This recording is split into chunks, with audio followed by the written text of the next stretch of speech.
Powerbroker has always been a mysterious figure, and not just in the Marvel Cinematic Universe, where fans of the Falcon and the Winter Soldier series spent some time trying to decipher the Powerbroker's true identity. Even now, some people still do not believe to this day that the reveal is even the true one, and there are still some out there that theorize there could still be a Powerbroker working behind Sharon Carter and simply using her as a front for their true identity. In the comics, Powerbroker has always been a villain shrouded in mystery, and even today we still do not know the true identity of the modern day Powerbroker from the comics. Initially, Powerbroker was Curtis Jackson, but even before his death in 2012, there had been a new Powerbroker that was introduced on the scene, making their first appearance in Avengers: The Initiative Annual in 2008. Their identity still remains unknown, I believe. It's been more than 10 years and we're still not sure exactly who that is. The more modern version of Powerbroker even still hasn't been seen since 2023. What are some villains that you haven't seen for some time that you would like to see come back? Definitely one of the weirdest weirdos out there for me is this next villain we're about to talk about. Even his name just sounds so cosmically weird and fantastic. Xemnu. Now, Xemnu might not be a full-on Avengers team villain, but he is a villain of one of the mainstay Avengers, the Hulk. He was an alien cyborg prisoner who escaped from exile only to crash land on Earth. Xemnu initially hoped to control the minds of the people of Earth and get them to build him a new spaceship. Now, the problem with this new spaceship is that it would be so powerful that its launch would in essence destroy the Earth. Tell you what, that's definitely a cosmic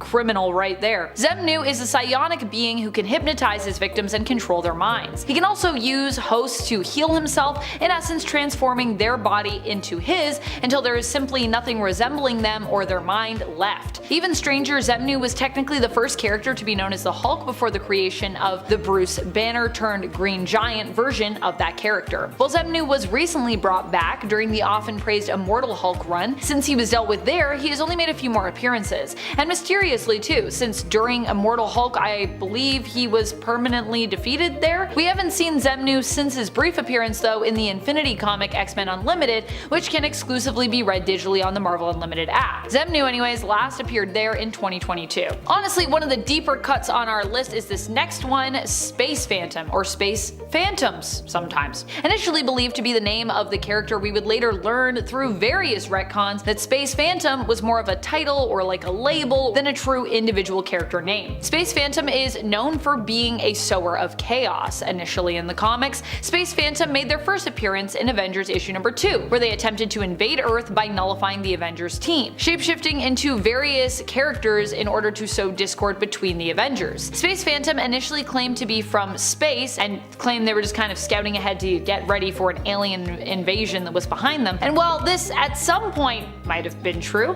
it's now believed that Space Phantoms actually hail from temporal limbo. Not Magic's limbo, but instead Immortus's realm, which exists outside of time. But while in limbo, they were basically warped during their stay there. They have also been used as agents of Immortus, the Kang variant, in the past as such. The Red Ghost started out as a Fantastic Four villain. He is a Russian communist who was known for his mad science. He studied and sought to recreate the mutating effects of the cosmic rays, which were responsible for giving the Fantastic Four their powers, of course. Ivan Kragoff built a ceramic ship that went up into space with a team of apes. He and his apes gained powers. Ivan himself gained the power to appear intangible, hence his name as the Red Ghost, and he became a leader of these super apes. Later on, he would team up with the Mole Man and end up fighting against the Avengers while they attempted to rescue their kidnapped teammate Giant Man from Mole Man's clutches. He was also thwarted by the Avengers later on when he attempted to rob a bank with his team of super apes. Red Ghost also made his most recent appearance in an Avengers comic, I believe, although not the main title, not the main Avengers team. Instead, he appeared back in 2021 in Savage Avengers written by Jerry Dugan. Baron Zemo is one of my favorite villains when it comes to any and all that he opposes, but I think I especially love him as an Avengers villain, to be honest with you. Zemo, while certainly dangerous on his own, is also well known for leading his own popular villain group,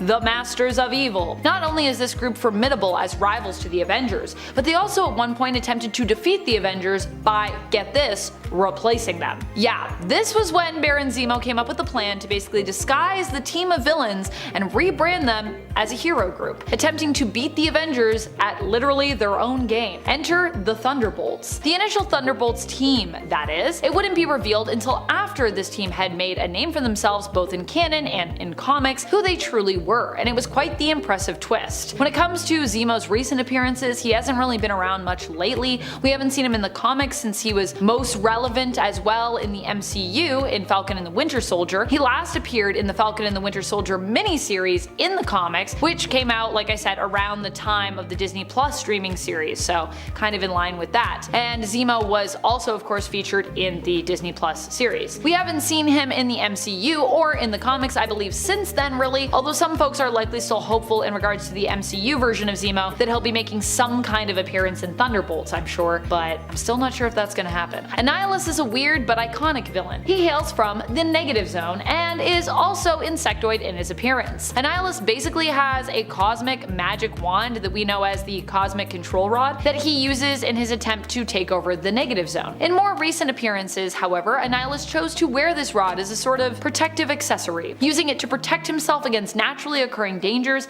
such as aging, heat, and cold, in addition to gaining the ability to fly through space. He also initially became a villain of the Fantastic Four because they borrowed his cosmic rod to help treat the Invisible Woman during her pregnancy, which of course bothered Annihilus greatly, even though to be fair, they did actually return it. So while Annihilation is probably one of the most well-known events and stories involving Annihilus, he has actually been seen since then being used by Jonathan Hickman in his Avengers run, and also being used to fight against the Cancerverse in Annihilation Scourge. But that was back in 2019, so it's been a while since we've seen him in the spotlight as either a villain or a reluctant ally. It's kind of unfortunate what happened to the Chaos King. He actually seemed like a pretty neat villain in theory. The event that he is primarily known for is the Chaos War. Unfortunately, Chaos War took place right before the epic Fear Itself event in terms of Marvel's chronological print history, and of course became overshadowed by that. Ultimately, it also felt less planned out, I would say. The Chaos King, also known as Amatsu Mikaboshi, is a cosmic entity and basically Japanese god who met his end during the events of Chaos War, where he was defeated. During Chaos War, the Chaos King used his power to reverse life and death, meaning the dead heroes came back to life while those who had been alive were now deceased instead. As a Japanese kami, he has godlike powers, making him insanely durable and strong while also having supernatural abilities as well. The Chaos King's powers were more dark in their origin though when it came to their magic type. As cool of a character as the Chaos King was, however, we haven't really seen him since the primary event he was featured in, Chaos War. Honestly, I'd be down to see him come back. It's been like a really long time. You can make him a mastermind of something and people probably wouldn't even be expecting to see him because it's been so long. The Triune Understanding was an organization led by Jonathan Tremont. It was originally believed to be an organization focused on maximizing human potential, although it was later revealed to have, well, more villainous motives, of course. Tremont specifically used this organization and its resources to create a smear campaign to be used against the Avengers, to basically discredit them. He claimed the Avengers were intolerant of various religions and races and just tried to ruin their image completely. He also used his villainous brothers Lord Templar and Pagan in an attack specifically against the Avengers, which he then actually used to blame the superhero team for all the destruction that the fight had caused. What's truly wild is although this organization is not one of the most well-known Avengers enemies and they haven't been featured recently, the Triune Understanding still succeeded in getting both Thor and Captain America to leave the team for a bit. Surprisingly, despite their successes however, we haven't really seen them for I think over 20 years in the comics. They just kind of faded away. Honestly, we should bring them back. They were pretty cool. You might know the Brown family thanks to Spider-Punk from the new Spider-Verse movie, but that family also exists in the 616 universe. Two notable heroes have emerged from the family of 11, Hobie as the Prowler and his older brother Abraham as the Black Tiger. Since Hobie has popped up a lot, we're focusing on the latter. Abraham Brown is a martial arts superstar that first appeared in April of 1974. He met and quickly became friends with other martial artists Lin Sun and Bob Diamond. The trio found a set of jade tiger amulets and decided to become the Sons of the Tigers. The trio later dispersed after a series of personal arguments and they lost their amulets, but before breaking up, they teamed up with other heroes like Spider-Man and the Human Torch. To take some time off, Abe was hopping on a plane to Algeria, but his suitcase had been switched, the new one containing the Black Tiger costume. Unfortunately for Abe, two other not-so-nice guys were also looking for this costume and hijacked his plane, but Abe is a superhero, so he survived. He managed to chase and capture one of the men, but they were then captured by a local tribe and forced to duel Black Panther style to see who will become the Black Tiger. We know how this ends. Brown officially takes up the Black Tiger mantle, and his last known activities took place in 2017 as a member of the Penance Corps. Sometimes real life and the characters on the page are one and the same, and this is especially true in the case of the second Human Fly. The first was a villain, but this ain't about him. Our Human Fly superhero was a regular young man who got into a bad car accident. His injuries were very serious, which led to him receiving a new skeleton made of steel. He was told that he will be paralyzed for the remainder of his life, but the Human Fly resolved that he would learn to move again. He began training his body and worked for years until he was even stronger than he was before the accident. He used his newfound strength and skills for good and became the Human Fly. This didn't come without confusion. The original Human Fly still existed. Spider-Man had a run-in with the hero at one point, thinking he was the evil guy. The Human Fly would also sometimes do daredevil stunts to raise money for charities for children with disabilities. We never actually learn his name in the comics, but that's okay because we know his name in real life. The Human Fly hero is based on the very real stuntman Rick Rahat. The tagline for the comic book was "The wildest superhero ever," because he's real. And the book itself featured photos of Rick in the Human Fly suit. One story that many Marvel fans hope will disappear is that of US-1, or the story of Ulysses Solomon Archer. The series is only 12 issues long and yet packed in a fight with a German Zeppelin captain, motorcycle gang, and aliens. The main problem people have had with this comic is the plot seems so unbelievable, a hard feat to accomplish when it comes to superheroes. But I guess an intergalactic trucker would do the trick. The reason for the seemingly odd plot choices is because the series was based on a line of toys, the Tyco toy slot car racing line. That is why the main character, Ulysses, wants to be a trucker so badly and even has a custom-built semi-truck, missiles, and other fun gadgets. The gadgets aren't just in his truck, they are also in his head. In the first issue, Ulysses and his brother are driving down the highway but are run off the road by the main villain of the story, the Highwayman. The brother doesn't make it and Ulysses is barely holding on. To save his life, he gets a very durable metal skull replacement. The new skull is able to pick up on radio transmissions, which comes in pretty handy. After this limited run was over in 1984, he makes a few appearances in the sensational She-Hulk, Annihilators, and Deadpool team-up. The last time he was seen on panel was in New Avengers Volume 2, number 7. He's featured in a lineup of potential nannies to Jessica Jones and Luke Cage's daughter. He doesn't get the job, unfortunately. This next bunch went from one parody to another. The Powerhouse Pachyderms were originally planned to be a parody of other crime-fighting animal group, the Teenage Mutant Ninja Turtles. The whole thing is a pretty funny concept. Instead of crime-fighting turtles, it's crime-fighting elephants. Their name? The Adult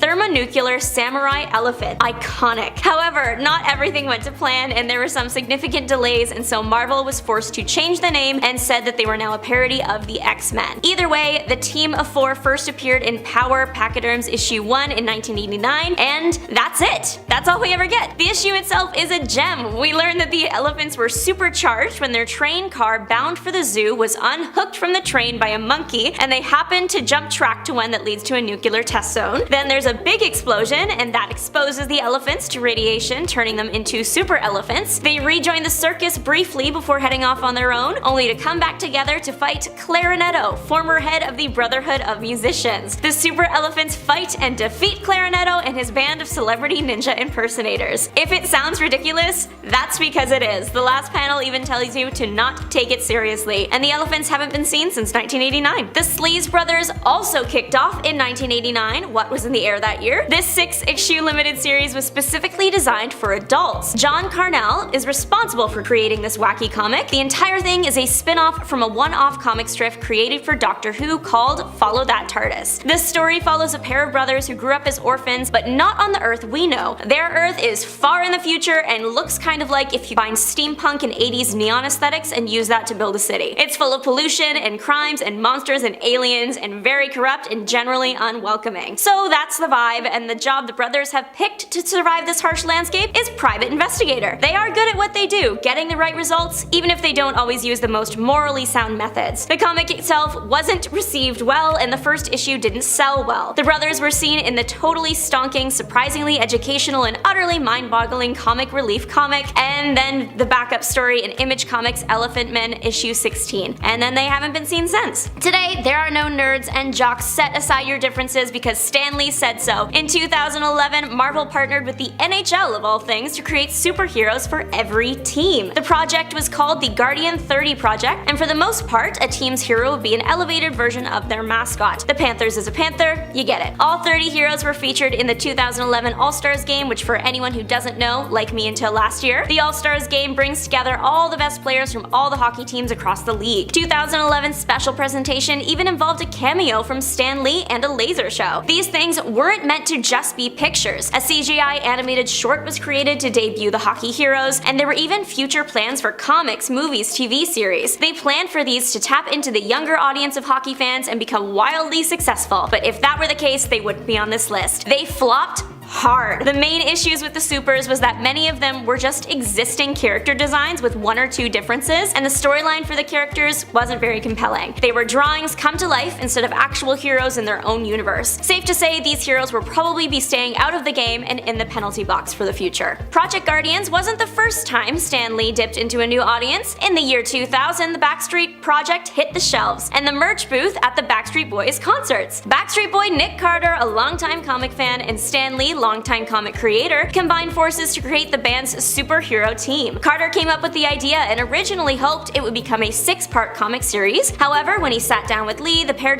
agreed on a single issue and a web series. The comic featured the band getting their powers for the first time, going from superstars to superheroes. The web series planned to have 22 episodes, but only 7 were aired, and none of the actual Backstreet Boys took part in it, which is disappointing. Even Burger King got in on the project, creating a line of action figures to go with their kids' meals. I want one. With the rise in Y2K trends over the years, I think it's time for the band and the book to make a comeback. Once again, we are back with another Stan Lee venture. His animated web series ended up becoming wildly successful, being picked up by Fox for TV distribution. It was called The Seventh Portal. The story centered around Peter Littlecloud, his friends, and an interactive video game. The game promises the opportunity to actually fight monsters like a superhero. It claims to use holographic projections for the gameplay. In the game, there are 7 dimensions, 6 are currently conquered by an evil villain, whereas the last one, our dimension, is safe. You choose a hero to play as to make sure the evil doesn't make its way through the portal. The game turns out too real for comfort. The way you really fight the monsters is by being transported into the screen in the parallel universe of Darkmoor. Peter and friends end up defeating the evil and restoring the universe to what it was before. The only change is that the crew gets to keep their superpowers so they can protect the Earth if needed. The series was so popular it was set to head to the silver screen, but nothing has been heard about that for about 2 decades, and it seems Peter Littlecloud will stay tucked away until it's actually picked up again. The Torpedo has had quite a few people behind the mask, but only one was a hero. Brock Peters witnessed a fight between the second Torpedo and Daredevil. Torpedo 2 went down and Peters tried to save him. Unfortunately,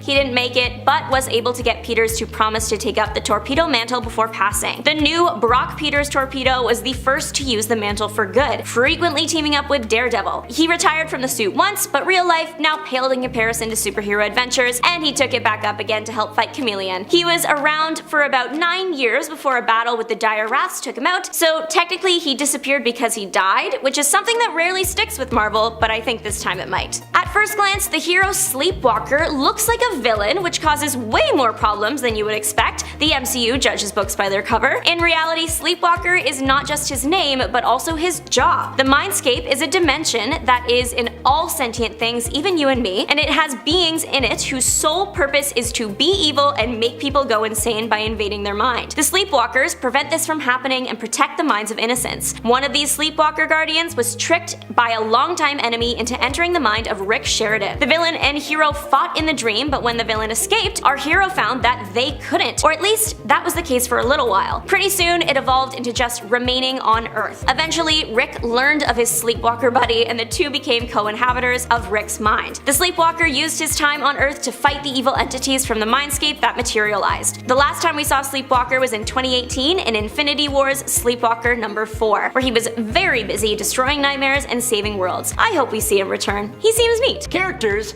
like Daisy Johnson. Daisy Johnson, the awesomely powerful S.H.I.E.L.D. agent known as Quake, came on the scene in spectacular fashion as the secret weapon of Nick Fury during his Secret War. She was almost instantly instantly a super popular character. Her power set is also very impressive to boot, as an inhuman with super strength, reflexes, speed, and endurance, all of which are known to be slightly greater than the likes of even Captain America. And of course, Quake's main power is vibration manipulation, which allows her to generate massive earthquakes, hence the name. Both her popularity and her power just kind of increased more and more over time, especially with her appearance in the Agents of S.H.I.E.L.D. TV show, but then it seemed that her appearances from that point onward just became less and less frequent, to the point that now she's just kind of gone? I think her last significant appearance was in 2015 in S.H.I.E.L.D. Volume 3 when she faced her own father, Mr. Hyde, and that's a bummer because many a fan loved seeing her. But from Nick Fury's ace in the sleeve to Spider-Man's forgotten sidekick, Alpha. The super incredibly powerful new Spider-Man sidekick known as Alpha seemed to come and go like a fart in the wind, and speaking as an avid farter, I would know. He first appeared in Amazing Spider-Man number 692 in August of 2012, and was a completely unimpressive Midtown High student who went to visit Horizon Labs, where he got exposed to Parker particles, and yes, that's actually what they're called. He gained the ability to create a hyperkinetic form of cosmic energy tied to the forces of the universe that he could use in blasts and beams, and he could also let off massive explosions, and he had tons of other powers too. He became the spokesman for Horizon Labs and the sidekick to Spider-Man, but basically he was super irresponsible and unpredictable with his power. For Spider-Man, power and irresponsibility do not go together, and so he depowered Alpha to only about 10% of his original power. Alpha just was not very well liked by fans, and while he continued to operate as a hero and got his own little solo series in 2013, he just kind of stopped appearing at all and has been all but forgotten by Marvel. Or we could talk about Omega the Unknown. Omega the Unknown is one of the wildest superhero concepts I have ever heard of. So basically, back in 1975, Steve Gerber created mechanical beings who lived out on a planet called Protaris, and they were going to be wiped out due to changes to their planet's climate that they just couldn't adapt to. So they created biological humanoid beings who could succeed them, and they sent these beings off to other sentient worlds where they could learn and gain skills that they would then pass on to their next model, constantly improving. James Michael Starling was the final model who was sent to Earth and raised by Protarian androids disguised as humans. He had a psychic connection to the previous model X3Z, who had gained the power of harnessing biospheric energy, which was then passed to James Michael Starling, and the Protarians knew that this power would be too much for their creations and decided to set out to destroy them. The character, or characters as you can tell, were absolutely wild, but they didn't really stick with readers, with X3Z being destroyed by the police in Las Vegas and James completely vaporizing himself, and they just stayed gone until he came back, revealed to be stuck in Chthon's other realm in Darkhold Omega in 2022, but just as quickly as he came back, he was completely gone again. Or we could even talk about characters as cool as Darkhawk, who still get forgotten about. Darkhawk is one of the most frustrating characters that Marvel has, because honestly, he is so cool, but Marvel has no idea what to do with him. Christopher Powell was the son of a cop and a district attorney when he witnessed his father taking a bribe from a mob boss, and he stumbled upon an amulet that gave him the ability to transfer his consciousness to the Darkhawk armor. It was an ancient Shi'ar magical armor, and it was very cool, and it gave Chris quite the set of abilities. Obviously he had the classic superhuman strength, speed, durability, agility, and reflexes, but the armor allowed for armament conjuration from the extra-dimensional expanse and basically had untapped potential. When he first started out, he was a street-level hero, but over time, he got a huge power boost and stood shoulder to shoulder with the other big cosmic superheroes out in space. But then, they just didn't really know where to go from there. Connor Young became a new version of Darkhawk with an advanced suit of armor that returned the character back to his street roots, but he didn't really hit with fans. The original Christopher Powell character got left with a ton of unanswered questions and showed up last in 2019's Annihilation Scourge, and Connor Young was leading Volume 2 of Darkhawk, which just seemed to vanish, I guess. just kinda stopped. But does anyone here remember Ultra Girl? First appearing in Ultra Girl #1 from the mid-90s, you'd think that Susanna Sherman's origins and childhood would have been explained in her own solo series, but no, that is not the case for Ultra Girl. Her mutant abilities manifested when a Sentinel identified her, but she wasn't just a mutant. Susanna was actually a half Kree mutant, and her real Kree name was, get this, Susanna. It's just Susanna, but with a T at the beginning. We don't know if she was born on Earth or was brought here, but we do know that she was raised on Earth by a group of pink Kree, and they had this whole prophecy that she was going to be the ultimate unifier, eventually restoring glory to the Kree Empire by defeating both the Shi'ar and the blue-skinned Kree. She had awesome strength, enhanced vision, a healing factor, and the ability to fly, and she used those abilities as a member of the Initiative. She even eventually struck up a friendship with Carol Danvers, being specifically chosen by her to become the new Miss Marvel, which you would think would be kind of a huge deal. Well, during Dark Reign, Norman Osborn acquired the rights to that title and the costume, and he gave it to Moonstone instead to become Miss Marvel on his Dark Avengers team, and Ultra Girl just kinda had to deal with it. She went on to appear as an applicant to babysit Luke Cage and Jessica Jones' daughter. She showed up at Avengers Academy prom night, formed up with the Initiative again during Fear itself, fought against an evil version of the Young Avengers, and hasn't been seen in any meaningful way since 2014. Now, bear with me here for this next point because it's Adam Warlock. This is gonna be strange to say, but in a world of superheroes and like godly beings, Adam Warlock is like a myth or a legend. He shows up for some humongous cosmic events, but then just as he appears, he disappears again. First appearing in 1967 in Fantastic Four #66, Adam Warlock was created by the Enclave, who were experimenting to create a perfect human specimen. This made him super strong, durable, fast, and able to store and use huge amounts of cosmic energy to make him fly, release blasts, and all kinds of things, including cocooning himself to help him heal and regenerate. Now, every time he cocoons and regenerates, he actually comes out more powerful than what he went in with and evolves new powers. He's able to use quantum magic, which lets him teleport, make force fields, move at the speed of light, create wormholes, resurrect himself and others. He has cosmic awareness, and he can manipulate, remove, and judge the souls of other people. This guy is basically like a big old Deus Ex Machina,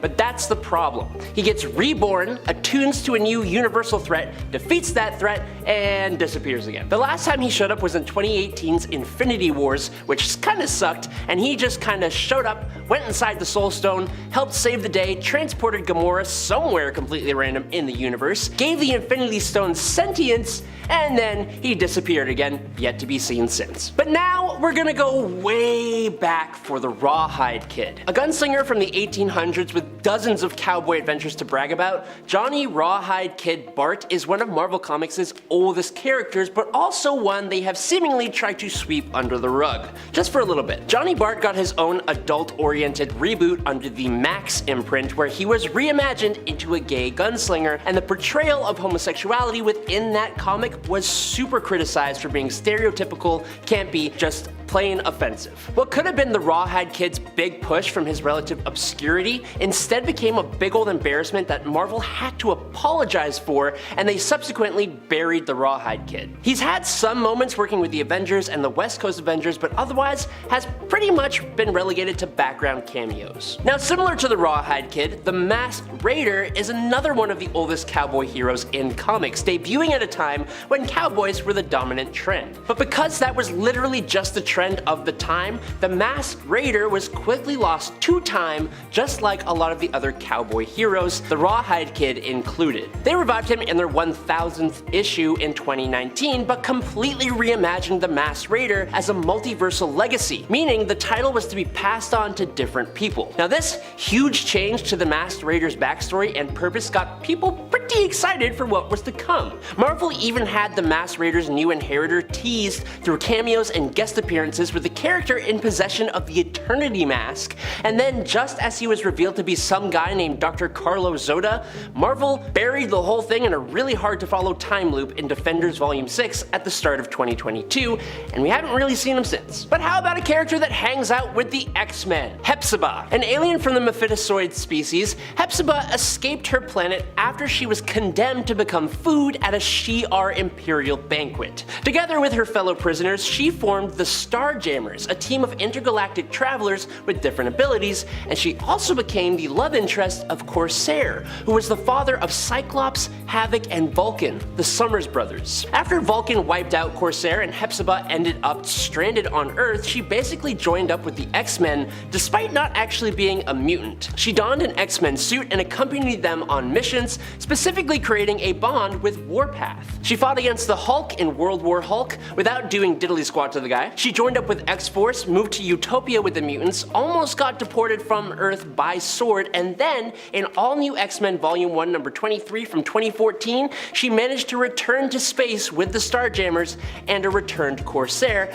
and that is basically as far as it goes. We have not seen her in any significant way since then. And now for this point, Griffin Gogal was just an ordinary plumber with a smoking habit doing his ordinary job when an elderly psychologist couldn't afford to pay the plumbing bill. So instead, this psychologist offered to cure Griffin's smoking habit through hypnosis. Well, what do you know? This psychologist was actually an alien, and the hypnosis had the added benefit of unlocking Griffin's superhuman abilities, which are basically just the same abilities as Superman and the ability to perform any skill at an ultra level. Captain Ultra basically became a joke character. With his new powers, he went out to try and find a new purpose, applying to be a part of a bunch of different teams, both heroic and villainous. Teams like the Frightful Four, who rejected him for his fear of fire, the Defenders, who accepted him but very, very briefly, the Initiative, who made him babysit other heroes, and the Revengers. It was with the Revengers where he got himself arrested and he ended up in prison,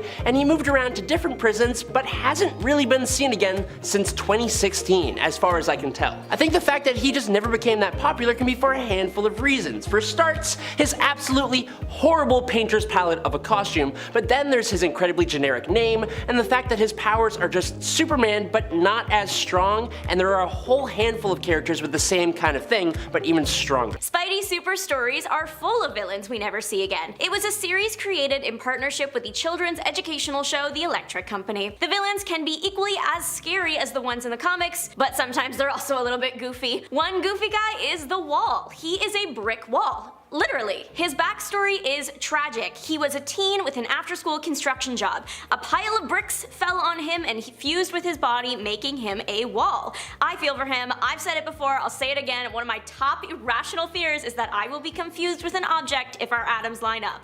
Poor guy. He's very mad about his circumstance, valid, and takes his anger out on Spider-Man, who had nothing to do with it. And on Spider-Man's day off too. The battle took place at a baseball game because that's what Spidey was doing on his day off. It's very clear that the Wall survives. Him and Spider-Man get kicked out of the game and are seen chilling on a bench outside. But that's it. He's just gone after. The only other thing I can find about him is his Marvel Strike Force profile posted April 1st, 2021. Hopefully he's out there right now getting de-walled by one of the many geniuses of the Marvel Universe. From the X-Men side of it all, we have Spectra. The poor girl is from an unnamed dimension that was consumed by a world eater. She is the only survivor of the event, but there are also other universes that went through the same thing. She ended up joining a group of other survivors called the Magical Resistance. The Resistance encounters the X-Men, and believing them to be working with the World Eater, attack strike to kill style, forcing the X-Men to escape to different dimensions. When the Resistance meets the X-Men a second time, Spectre uses her lie detecting powers to figure out that they are all on the same side, and she helps the X-Men fight the World Eater. The World Eater is slain, causing a massive burst of energy. Spectre is able to fly into bodies to control them. She did this to Storm in the first battle,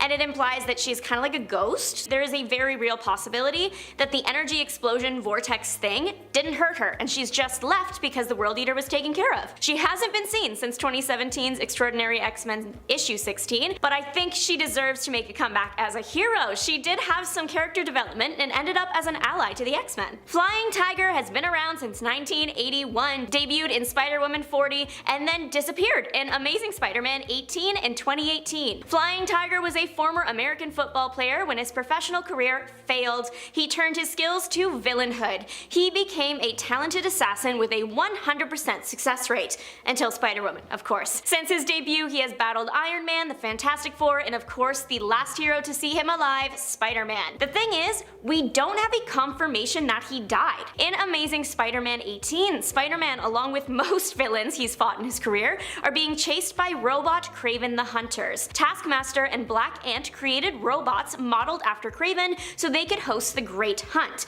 an event where the rich can pay large amounts of cash to get put in a virtual reality space where they control the robots and are able to get revenge on the villains that wronged them. The rich do not hold back. We see the iguana either die or get critically injured. Flying Tiger is tackled mid-air, and that's all we see. He's not in the comics after it, so it's unclear whether he escaped or not. J. Jonah Jameson may make Peter Parker's life infinitely more difficult than needed, but nobody deserves to have their birthday cake stolen, and by a villain, no less. The Birthday Bandit is another goofy villain created for the Spidey Super Stories. His entire thing is that he goes around ruining birthdays by stealing all the party supplies. The biggest birthday cake in the city currently belongs to the Triple J, and the Birthday Bandit wants it. He breaks into the building, grabs the massive cake, only to be webbed by Spider-Man. Unfortunately, the damage is done and the cake is completely ruined. Jameson walks into a smashed cake and doesn't know whether to blame Spider-Man or the Bandit. He does chuck a piece of cake at Spider-Man though, and poor Peter is forced to spend his day off in his birthday suit doing laundry. The Bandit is presumably sent to jail, but who knows if this wacky villain will make a comeback. Happy birthday to anybody who is celebrating today, but keep an eye out just in case the Bandit is still on the loose. Personally, with all the wacky villains that Spider-Man has had to deal with, I think we need a Lego Spider-Man movie the way that they did Lego Batman, because in Lego Batman they brought back all the random people he's fought over the years no matter how goofy they are, so I think we need one for Spider-Man. That's personally my choice for this, but let me know in the comments down below which hero you would pick. From the same universe and looking equally as ridiculous is Fancy Dancer. This guy is a bigger deal than the last one, okay? Spider-Man has had to team up with Miss Marvel this time to take him down. Fancy Dancer kidnapped the principal dancer in the ballet and planned to take her back to his studio. He gets found by the two heroes backstage and a fight breaks out. Numerous blows and dance puns are thrown around until Spider-Man takes him out by pushing him in a fountain. The kidnapped dancer is returned to the ballet and Fancy Dancer is never seen again. Former head of the Brotherhood of Evil Musicians hasn't been seen since his debut in the powerful Pachyderms in 1989. Clarinetto is an intelligent man. He has been posing as a music teacher at a music conservatory, but he wasn't teaching people music, he was teaching them to become celebrity impersonator warriors. There is a musical battle of epic proportions that takes place, and it ends with one of the super elephants creating a super blast that takes out the school and presumably everyone in it. We don't see Clarinetto ever again, which could be because he was blown away, but the power elephants were only ever meant to be a one-hit wonder, so we'll never know if Clarinetto made it out. Although he was a fan of the leader of the wrong side of World War II, so I think he can just stay away, that's okay. The Thought Police in George Orwell's 1984 are probably the most famous, but Marvel has also toyed with the idea in 3 issues of Sleepwalker. 3 issues for 3 members. Marvel's Thought Police were made up of Wiretap. He could jam communications between any device. There was also Nightstick. He was a very strong brick wall of a man, not literal this time, and he was considered the group's leader. And finally, Cuffs, a regular woman with special mittens. She had gauntlets that would expel highly versatile liquid similar to clay that she could manipulate to attack from a distance. The trio tricked the Fantastic Four into helping with their mission of ending the hero Sleepwalker. Sleepwalker does look like a villain, so the Fantastic Four judge a book by its cover and agree to help. Sleepwalker is connected to a human host, so they must go into the host's mind to get him. But once the F4 realize that Sleepwalker isn't the villain, they turn on the trio. Everybody battles, and then eventually the Thought Police and Fantastic Four are back on Earth. The Thing was about to clobber the group, but they were considered to be part of a government-sanctioned operation, and if he did, he would be arrested. So the Thought Police are left with a government high-up, and who knows where they are now. That was back in 1991 in issues 14, 15, and 16 of Sleepwalker. We have a member of another Brotherhood in the house. This time we are looking at Lifter of the Brotherhood of Mutants. Lifter's abilities include density manipulation. He can give himself super strength just by changing his body density. He can also manipulate gravity, reducing its effect on what he touches. Magneto creates created the Brotherhood, but when he left the picture, the group changed their name to become Mutant Force. They were working for Mandrill as soldiers for hire fighting the Defenders. Then the Mutant Force moved on to join the Secret Empire as thugs, again battling the Defenders. The group reinvented themselves a second time, becoming the Resistance, a group against the Mutant Registration Act. Lifter and Mutant Force would protest by causing disturbances around the world and organizing rallies. All good things must come to an end, and eventually the villain squad parted ways. Back in 2021, Lifter ended up volunteering to have his powers taken by Snark, so I think he has truly disappeared to go live a normal life. Good for him. This next man is iconic. Literally, his name is Icon. He appeared in 2 issues, Excalibur 59 and 60. He was a Wakandan biochemist who experimented on himself in their advanced labs. He ended up giving himself the ability to turn himself and others into wood. With his newfound power, he set his eyes on the Wakandan throne. He had the idea in his head that Black Panther did not respect him as a scientist. One night during a celebration, Icon shows up and starts turning people to wood. Luckily, the Avengers are in attendance, something Icon did not plan for. He does have an ace up his sleeve. When someone is turned into wood, they are then under his control. Black Panther will not let the Avengers attack the wooden people as they are his subjects. But worry not, out of nowhere comes this guy called Jungle Man to distract Icon, giving the Avengers their moment to start the fight. Only Icon surrenders very quickly.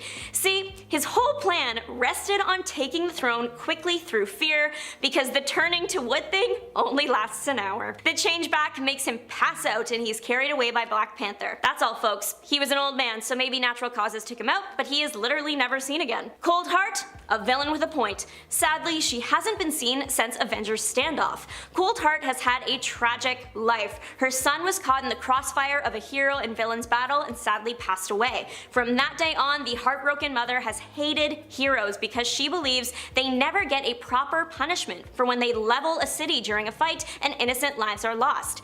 She has a point. To get her revenge on the heroes of the world, she stole her costume from the government agency she worked for. Her suit is bulletproof and comes with 2 cryonic swords that can freeze anything they touch. She primarily fights Spider-Man, and he is one of the only heroes that has survived her pursuit of them. She was inspired by his good nature and genuine want to protect civilian lives that she let him go. She eventually lands herself in prison, but escapes in New Avengers. This woman is tough. She survived the Stamford explosion and then ends up in S.H.I.E.L.D.'s Pleasant Hill prison, eventually joining in on the massive Avengers Standoff battle. And then we haven't seen her since. She is a highly trained martial artist and swordswoman, suggesting that she was probably a field agent of some sort when she worked at the agency. So maybe she just slipped away and is living a quiet life again. Gustav Hertz worked in a mechanical laboratory in Munich, Germany during the 1940s. Now, unfortunately for Hertz, one day his arms got caught in a machine and had to be amputated. While this is a horrible thing to happen to anybody, Gustav did survive the experience, and he was later given reading material on how to operate day to day without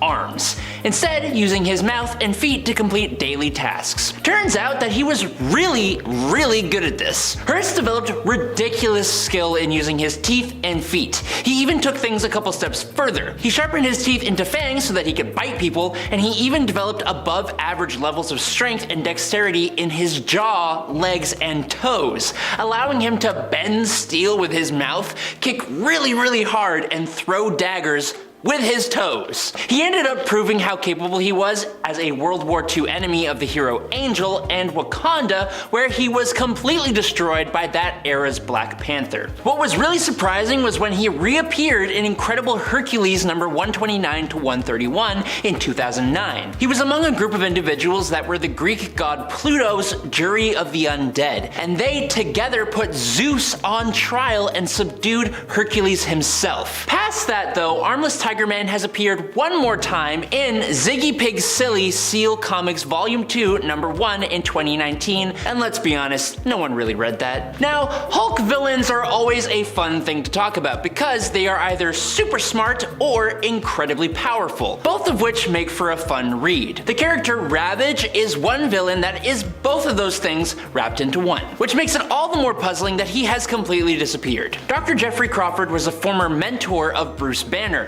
who used the Hulk's gamma radiation to cure himself of a debilitating neuromuscular disease, while pretending that he was trying to help Banner cure himself of the Hulk persona. Unfortunately, like a good chunk of others who subject themselves to gamma, Crawford became a big old green monster who was subject to fits of rage. But unlike a good chunk of other gamma mutates, Jeffrey kept his wits and was both an incredibly strong villain able to rival the Hulk physically, but also cunning and able to outthink the Hulk as well. He had this plan to try and become Ravage full time instead of only temporarily hulking out. Banner had to team up with General Ross to try and bring him down, resulting in a huge brawl between the two Green Goliaths, but it was actually Major Talbot who used a cryogenic inducer to freeze Ravage, and he was kept in suspended animation at Gamma Base being researched for ways to defeat the Hulk himself, and the last mention of him was way back in 1998. What always boggles me is when a villain has an absolutely huge backstory that ties into the Elder Gods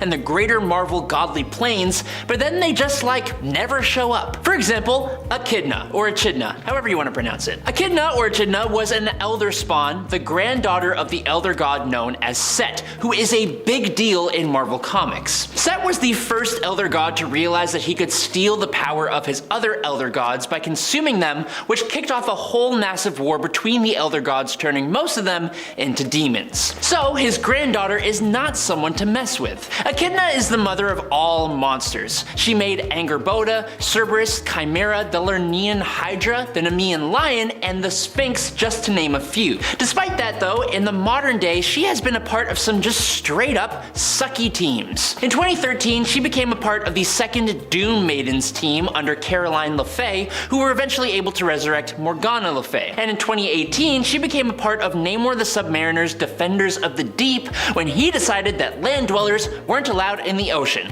and she stayed part of that Atlantean team until she turned on Namor and challenged him for the Atlantean throne and got defeated by Ghost Rider when the Avengers showed up back in 2021. Now, the villain Dr. Bong was a goofy villain even during the Golden Age. He has a metal ball where his left hand should be, and he uses it to create concussive blasts by striking the appendage against his bell-shaped helmet. We actually have no idea how he came to become Dr. Bong, because his backstory mainly just touches on how he was a bullied kid who found power in writing and language, so then he became a very unethical reporter, and then tried to become a celebrity and joined up as a performer with a rock band where he would play different characters, and one of those performances got out of hand when his hand got cut off by a guillotine. I wish I was making that up. Now, chronologically, he then appeared in Howard the Duck number 15 in May of 1977 as Dr. Bong with random knowledge of biological engineering and sonics. He faced Howard and eventually She-Hulk, and then in 2010's Deadpool Volume 2, the villain was reimagined just a smidge bit more threateningly as Deadpool's former therapist, and having cloned a team of superheroes, giving his clones regeneration abilities. He then joined a group called the Villains Anonymous, who all had run-ins with Spider-Man, and the last time he was seen was in 2014's Amazing Spider-Man Annual Volume 2,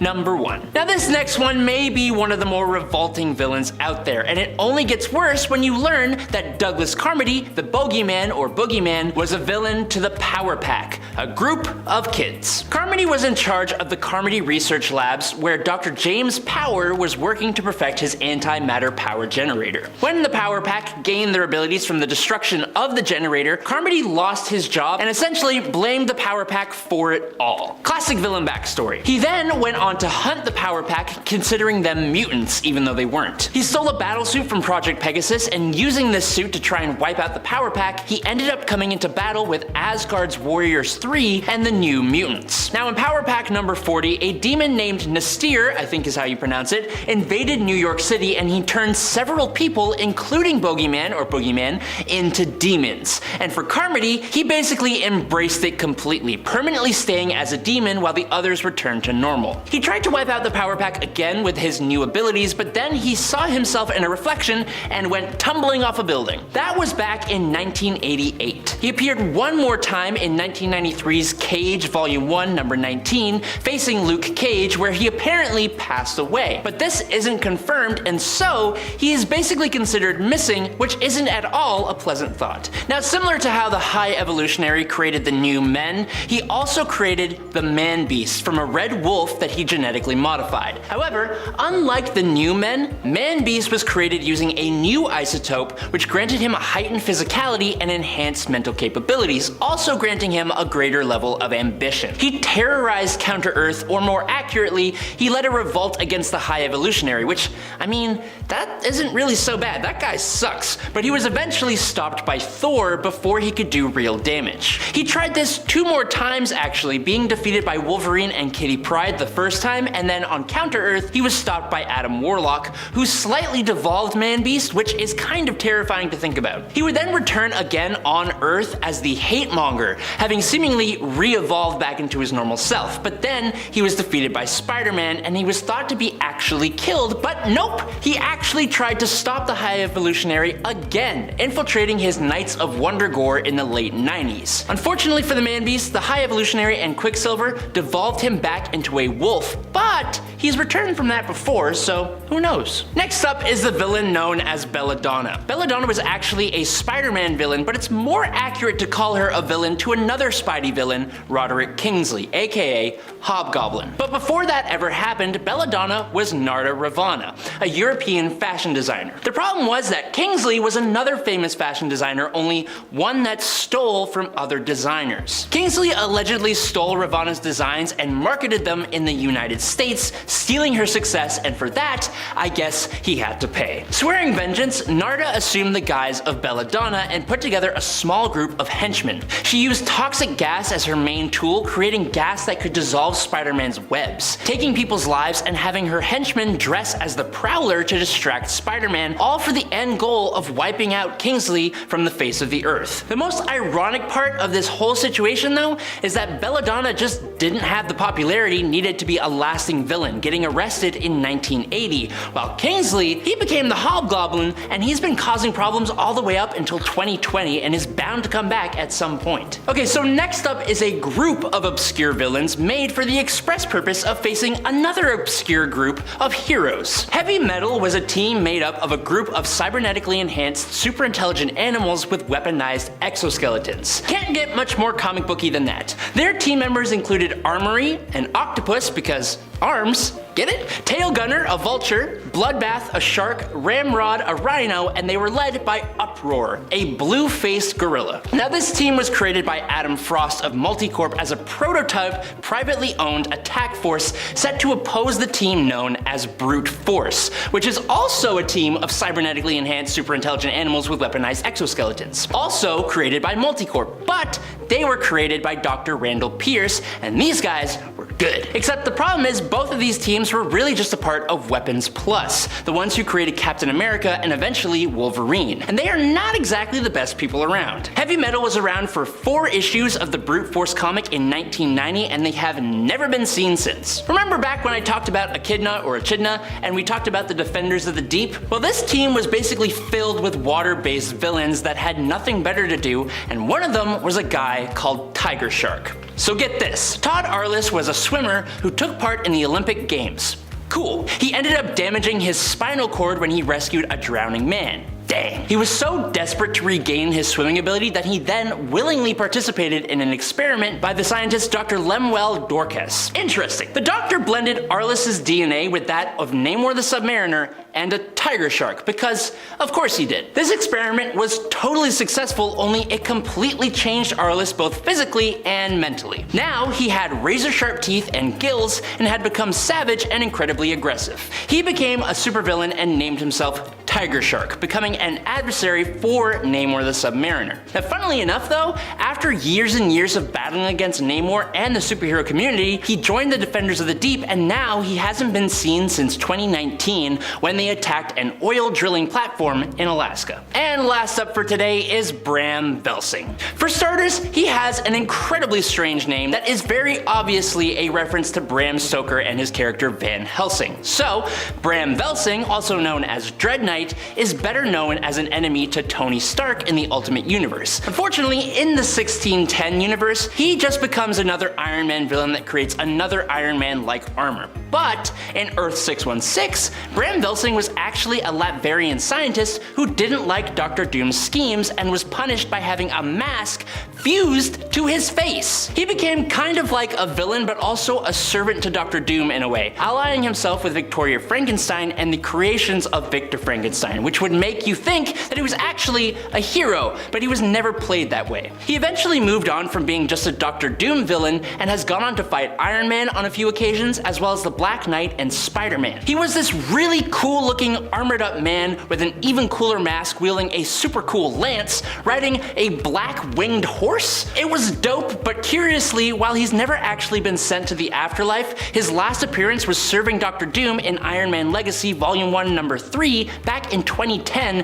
and he hasn't been seen since. While Wrongslide has been around recently, I wanted to include him here because I think ever since Rockslide became Wrongslide, he's been mainly relegated to a background character. Rockslide himself was also seemingly brought back just to be sacrificed during the Ten of Swords event in the lead up to the Otherworld tournament. He was one of the mutants who perished in Otherworld, allowing the mutants of Krakoa to learn that dying in Otherworld meant you basically couldn't be resurrected in the same way. Initially, it was actually believed you might not be able to be resurrected at all, but we later managed to bring back those fallen mutants. However, they were then very much changed by the experience permanently, turning Rockslide into a very different entity, which we even renamed as Wrongslide. Now, while Wrongslide did recently appear back in April 2024, it's important to note that 1, in that appearance he was again just completely removed, just killed off, and 2, this technically isn't even the same character as Rockslide, who perished way back during the Ten of Swords period during the Krakoan era, which was a few years ago now. It's actually weird to think that Ten of Swords happened that long ago. Feels in some ways like it was yesterday to me.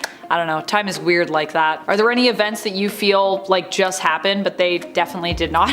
Let me know in the comments. Eye-Boy is a mutant with a higher level of perception because he's covered in eyeballs. Eye-Boy might seem like a strange mutant and hero, but I'm gonna be honest, I cannot deny that I just downright love this guy. Even though, yeah, he's kind of a weird one to look at and to have, I don't know, thought up in terms of his existence even. Eye-Boy has since been revealed to have more than just enhanced vision though. He can see things that others can't, basically seeing through to other planes at times, and also seeing and understanding the world around him on an atomic level, due to his inhuman level of sight. It's a pretty specific power, but can be super useful given the right circumstances. Eye-Boy had a period in the Krakoan era where he was more relevant as he ended up on the X-Factor team for a while, investigating mutant mysteries, pretty fun, but unfortunately he has not been as prominently featured since the end of that series and its wrap-up story Trial of Magneto. He has since appeared in the X-Men Unlimited series, which is part of Marvel's online-only exclusive Infinity line on Marvel Unlimited, but even there I don't think he's appeared since like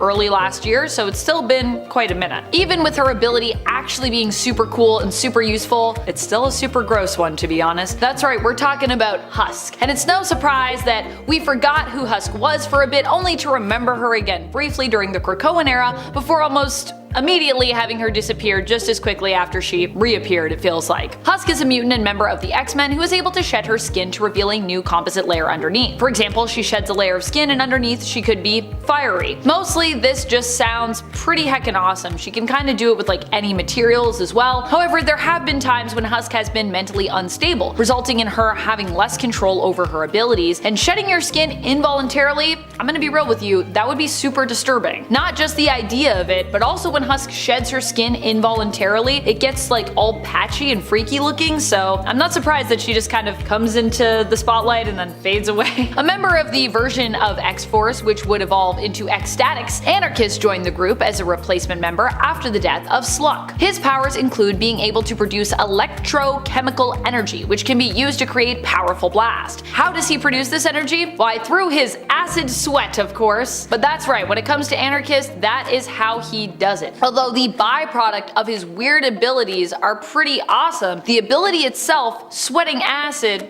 honestly pretty nasty. Like sweat wasn't gross enough by itself. If you make it acid, it just kinda gets more disturbing and gross. Anarchist showed up last, I believe, in the first Excellent series, but even there he only appeared in a flashback, sadly. He also was shown to have joined the mutant nation of Krakoa, fun fact, but he's even been more of a background character there in regards to that. For some of the weirdest heroes, we can look to the Great Lakes Avengers, who are generally known for being a much more wacky and often eccentric team of heroes whose powers are oddly specific in a way that usually doesn't seem too useful, I'd say. Case in point, Doorman. Doorman got a power upgrade after his death, but before that his powers weren't really that extraordinary, at least not in how they were presented in the comics. Also, he was stuck with the bizarre name of Doorman, so, you know, that could have probably been better. Doorman was so named because he could use his powers to act as a doorway for people, allowing them to pass through solid barriers. This, however, is actually because of Doorman's connection to, fun fact, the Dark Dimension, which he uses to allow people to pass through him,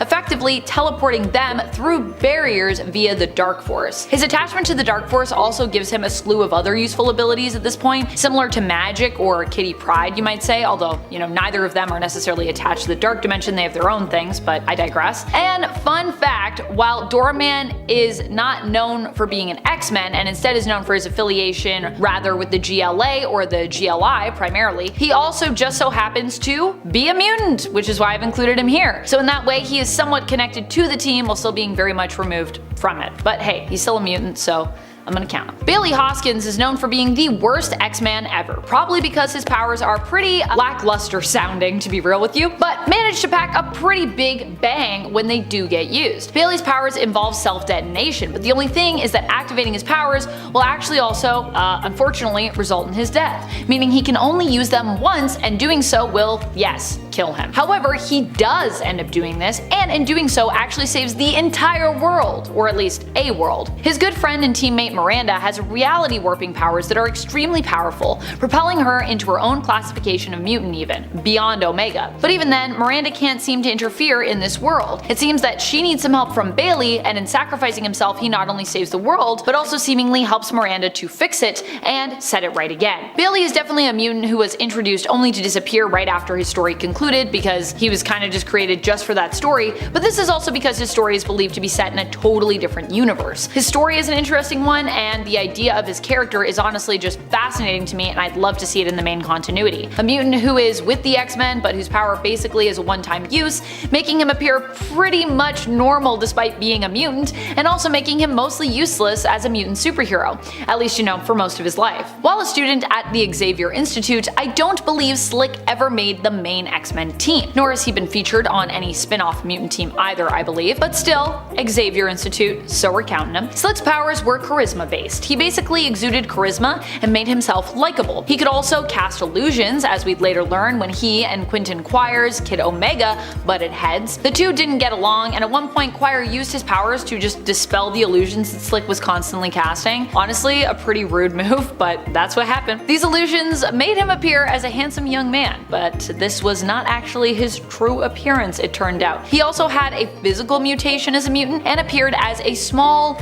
web-footed creature with pointed ears. Kind of impish or goblin looking, if you will. After having his true appearance revealed at the moment when he was working on a song with his girlfriend Tattoo, she broke up with him. I feel bad for Amber. She got one pretty cool story where she is clearly established as a college kid who just wants to live her life, and despite being a mutant, doesn't really let this define who she is or what she's capable of. And then, right after we think, wow, that's really cool. That's a really interesting take on what being a mutant could be like. Amber could be a really cool character to follow along, just even in this like kind of slice of life story with her. Or especially if she was pulled into becoming a mutant superhero and had to join the X-Men or something like that. But no, she gets depowered during M-Day, or at least that's what I believe happened to her. I don't think she's ever specifically seen after her adventure with Jono that she appears in during her appearance in his Chamber series. Amber was definitely weird to behold because her default physical mutation made her green and covered her in spikes, but she was also a shapeshifter who typically shapeshifted into a beautiful woman, but only in her dreams, so only when she was really sleeping. She could also control this ability though, I think. I think she just mainly preferred to appear as she was naturally. Kinda like Mystique, but what if Mystique wasn't a baddie and just kinda wanted to like chill and go to college? Honestly, a super interesting story. I wish Amber wasn't just this kind of one-off character, but that's kinda what she became, honestly.